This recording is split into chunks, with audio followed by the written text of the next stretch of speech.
bohong.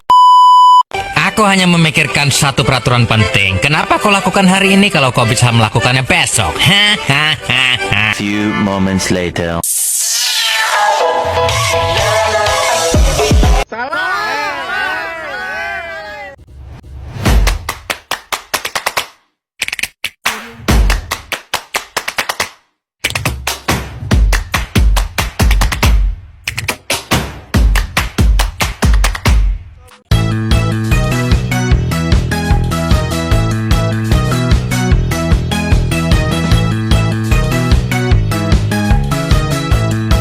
Assalamualaikum warahmatullahi wabarakatuh. Assalamualaikum warahmatullahi wabarakatuh. Perkenalkan, nama saya Ilma Nafia. Saya dari kelas 10A. Di sini saya akan mempresentasikan buku yang berjudul Poin-poin yang harus diketahui oleh umat muslim. Nah, poin pertama, saya akan menjelaskan tentang takwa sebagai jalan pembuka rahmat. Takwa yaitu melaksanakan perintahnya dan menjauhi larangannya. Contohnya seperti Allah menyuruh kita untuk sholat, maka kita wajib melaksanakan sholat karena diperintah oleh Allah Subhanahu wa Ta'ala. Dan Allah melarang kita untuk berzinah dan mabok, maka kita juga harus terjaga dari itu semua. Jangan sampai kita melakukan hal tersebut karena nafsu kita sendiri. Dalam takwa ada 3 huruf. Yang pertama huruf ta, yang kedua huruf qaf, dan yang ketiga huruf waw. Di sini ta mengandung arti tawado. Apakah tawado itu? Nah, tawado adalah rendah hati. Jadi sesama muslim kita harus rendah hati. Jangan sampai kita ria atau sombong. Yang kedua huruf qaf. Qaf di sini mengandung arti qanaat. Qanaat adalah merasa cukup dengan yang ada. Jadi intinya kita harus bersyukur dengan apa yang kita dapatkan selama ini. Jangan kita protes hal apapun karena kita merasa tidak dapat itu semua. Yang ketiga yaitu huruf waw. Waw mengandung arti waro. Waro adalah menjaga. Kita sebagai umat muslim harus bisa menjaga diri dengan baik. Contohnya, menjaga dari barang subhat atau gasab. Barang subhat contohnya seperti kita menemukan makanan di jalan dan kita memakannya. Nah, hal itu jangan sampai kita terapkan dalam diri kita. Subhat adalah memakan makanan yang kita tidak tahu miliknya. Pemilik makanan tersebut itu siapa. Dan gosop contohnya seperti kita memakai barang orang lain tanpa izin dari pemiliknya. Poin kedua, saya akan menjelaskan tentang fardu kifayah dan fardu ain. Fardu kifayah yaitu sunat. Jadi contohnya seperti mengaji ilmu tajwid. Jika kita mengaji ilmu tajwid, maka kita mendapatkan pahala. Dan kalau fardu ain itu wajib, karena jika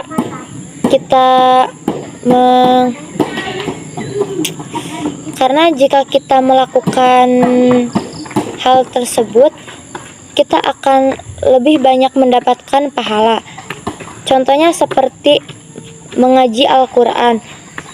Dalam mengaji Al-Quran kita semua diwajibkan.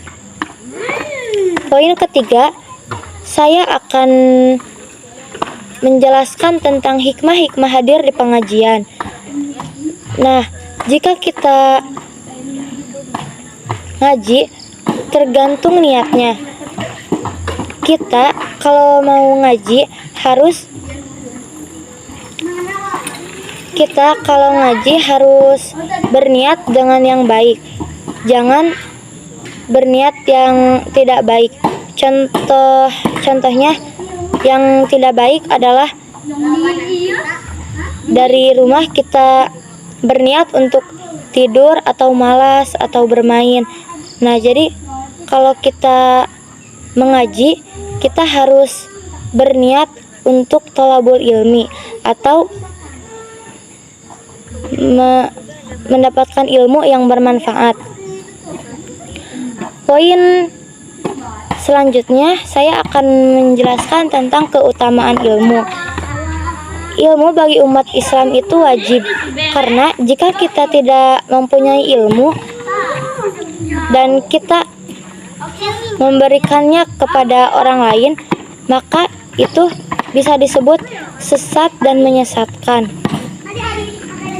Nah, ada juga poin selanjutnya saya akan menjelaskan tentang kurban. Kurban adalah menyembelih hewan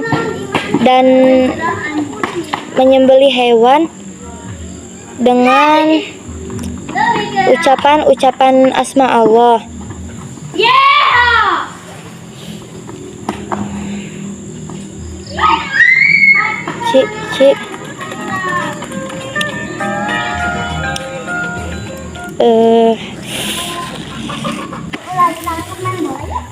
Kurban diwajibkan untuk orang yang mampu atau orang yang nisab.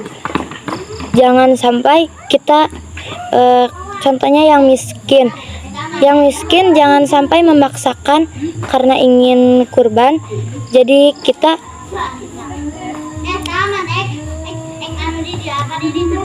kurban tanpa berpikir panjang. Mana deh?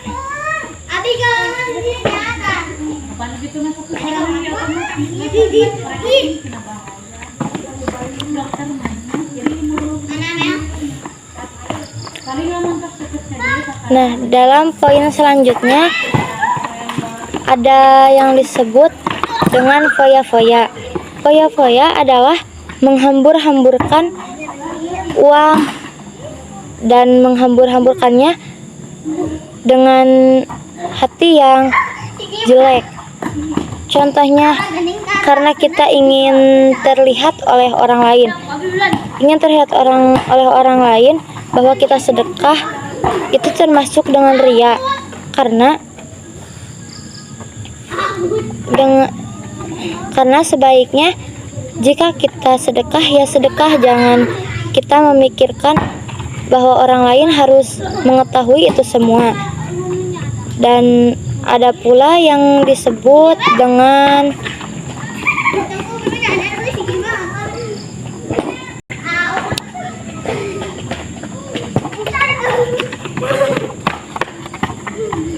sam'ah.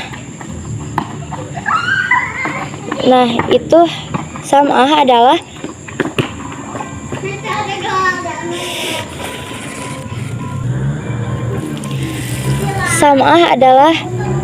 yang berarti ingin didengar oleh orang lain.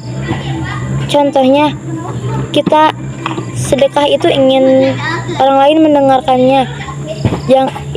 Dan hal tersebut jangan sampai diterapkan dalam hati kita. Kita sebagai umat muslim wajib tahu apa yang harus kita lakukan dan apa yang harus kita hindari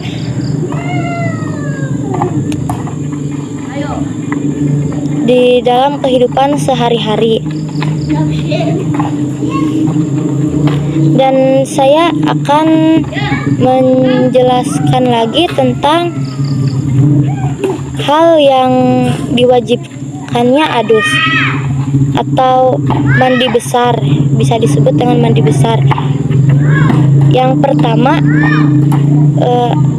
berhubungan antara suami istri. Dalam berhubungan suami istri, kita harus melaksanakan adus atau mandi besar, karena jika tidak, sholatnya tidak akan diterima oleh Allah Subhanahu wa Ta'ala. Yang kedua adalah haid atau menstruasi ada pada wanita, tidak ada pada laki-laki. Ketika kita sudah bersih dari haid, kita harus adus atau mandi besar, karena itu hukumnya wajib. Jika tidak, sholatnya juga tidak akan sah. Yang ketiga adalah nipas. Nipas darah yang keluar setelah melahirkan. Paling sedikit itu setetes atau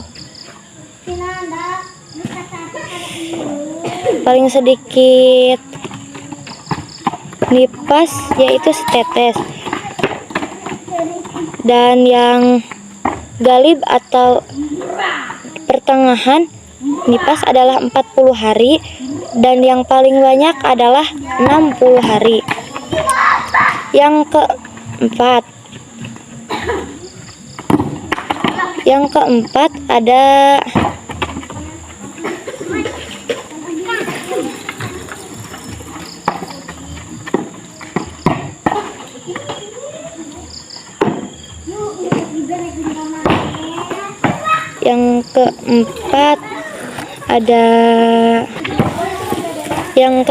ada mimpi jima. Mimpi jima itu biasanya dari umur 9 tahun ke atas. Yang masih 7 tahun ke bawah mungkin tidak pernah mimpi jima. Dan kalau jika kita mimpi jima, kita harus adus atau mandi besar. Yang kelima ada melahirkan. Jika kita sudah melahirkan, kita diwajibkan untuk mandi besar karena darah itu kotor. Dan yang terakhir ada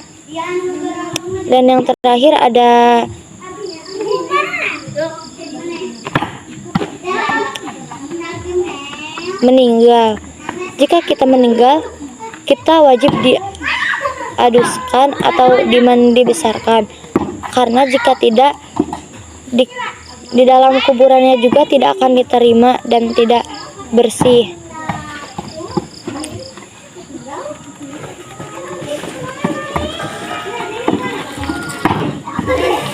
Nah, jadi dari kesimpulan poin-poin tersebut, kita menyimpulkan bahwa kita harus qanaat, kita harus tawado atau rendah hati, kita harus waro atau menjaga, dan kita harus tahu mana yang harus kita laksanakan dan mana yang harus kita tidak dilaksanakan. Dan kita harus tahu, terutama untuk para wanita, kita harus tahu masalah tentang darah haid atau nipas, karena itu ada pada wanita saja, tidak ada pada laki-laki. Dan kita harus tahu fardu kifayah mana dan fardu ain mana. Mungkin cukup sekian presentasi dari saya. Mohon maaf bila ada kekurangan dan kesalahannya. Wassalamualaikum warahmatullahi wabarakatuh.